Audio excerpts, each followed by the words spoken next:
Hello everyone, Shaoyan versus Wanglin versus Xiao के part 1 में हमने इनके डोंगुआ के बेस में बैटल कराई थी और उस समय उसका विनर वांगलिन था। लेकिन आज हम इस वीडियो में इनके नोवेल के एंड में कितने पावरफुल हो जाते हैं उसके ऊपर कंपैरिजन करेंगे और इसमें हम शाओयान की ग्रेट रूलर वाली कल्टीवेशन भी लेंगे। हम इनकी बैटल को राउंड्स में डिवाइड करेंगे क्योंकि सिर्फ कल्टीवेशन के बेस में बैटल नहीं करा सकते, वो फेयर नहीं होगी बिकॉज हर वर्ल्ड के पास अपना डिफरेंट कल्टीवेशन सिस्टम है। इन तीनों की बैटल टोटल 3 राउंड में होगी, जिसमें फर्स्ट राउंड में इन तीनों के वर्ल्ड को कंपेयर करेंगे और हम देखेंगे किसका वर्ल्ड कितना स्ट्रॉन्ग या वीक है। सेकंड राउंड में हम इनकी स्पेशल एबिलिटीज को कंपेयर करेंगे और हम देखेंगे किसके पास कितनी स्ट्रॉन्ग एबिलिटीज है। थर्ड राउंड में इन तीनों की फाइनल कल्टीवेशन लेवल जो नोवेल के आखिरी में है उसको कंपेयर करेंगे। फिर तीनों राउंड होने के बाद देखेंगे इस बैटल का रियल विनर कौन है। राउंड 1 इनके वर्ल्ड को कंपेयर करेंगे। शाओयान जिस वर्ल्ड में पैदा हुआ था उसका नाम दाओ की कॉन्टिनेंट है, जो एक लोअर वर्ल्ड है। इस कॉन्टिनेंट में दाओ की यूज करते हैं कल्टीवेशन के लिए, लेकिन ये कॉन्टिनेंट इतना वीक है ना कि एक डोजोन लेवल के बंदे की फाइट में भी स्पेस टूटने लगता है।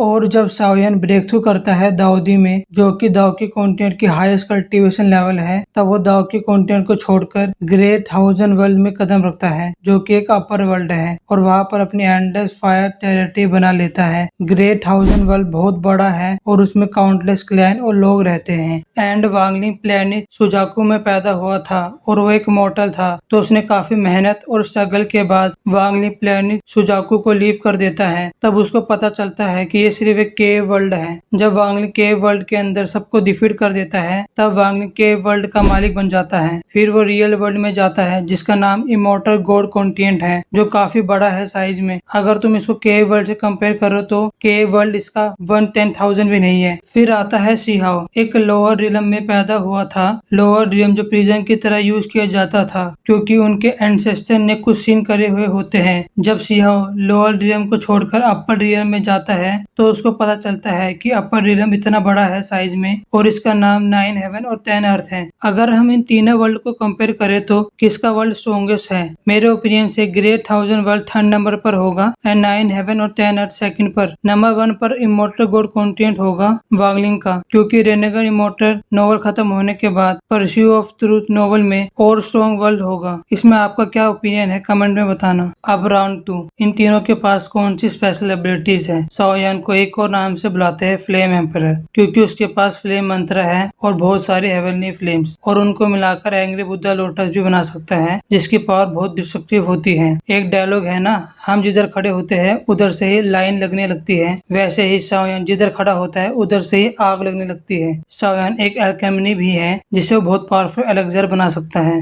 एंड वांगलिन को आपने डोंगा में देखा होगा कि उसके पास 2 बॉडी है, एक सेलेस्टियल कल्टीवेशन यूज करती है, दूसरी एंशिएंट गॉड कल्टीवेशन। उनकी मर्ज बॉडी की कल्टीवेशन तो इंक्रीज होती ही है, साथ में उनकी फिजिकल स्ट्रेंथ अलग लेवल पर पहुंच जाती है। अगर आपको वांगलिन की दोनों कल्टीवेशन जाननी है तो मैंने चैनल पर ऑलरेडी एक्सप्लेन कर रखी है, आप चेक कर सकते हो। वांगलिन के पास स्लॉटर बॉडी 5 एलिमेंट 2 बॉडी भी है। वांगलिन के पास और बहुत सारी एबिलिटीज है, restriction domain, life force, seal. अगर मैं सब कुछ बताने लग गया तो वीडियो काफी लंबी हो जाएगी। अब इन दोनों को आपने देखा कि ये एबिलिटीज इन्होंने अचीव करी है, लेकिन कुछ जीनियस पैदा होते हैं एबिलिटीज और पावर के साथ, जैसे हमारा सियाओ, वो सुप्रीम बोन के साथ पैदा हुआ था। अब मैं आपको एक चीज बताता हूँ, जो कोई भी सुप्रीम बोन के साथ पैदा होता है वो हाईएस्ट लेवल पर पहुंचता है और उसे सुप्रीम ह्यूमन भी बोलते हैं। सुप्रीम बोन के अंदर पहले से ही 3 टेक्निक होती है, hand of God, reincarnation power and supreme art. इसे जब भी एक्टिवेट करेंगे सारी टेक्निक और बॉडी के अटैक की पावर बढ़ जाएगी। ये सुप्रीम बोन के अंदर जो सुप्रीम ब्लड होता है उससे ये टेक्निक आती है। सियाओ के पास भी बहुत सारी सेल्फ क्रिएटिव टेक्निक है। अगर हम इन तीनों की एबिलिटीज को कंपेयर करें तो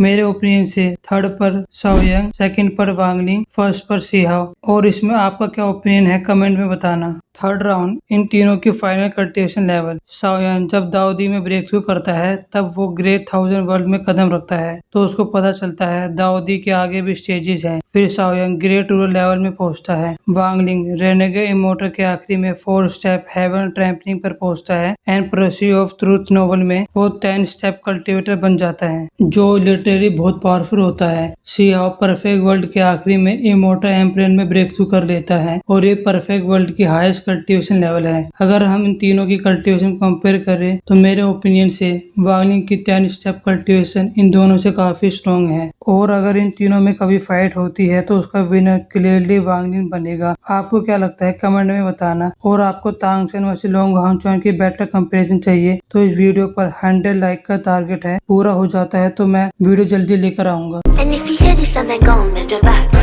go on bend your knees.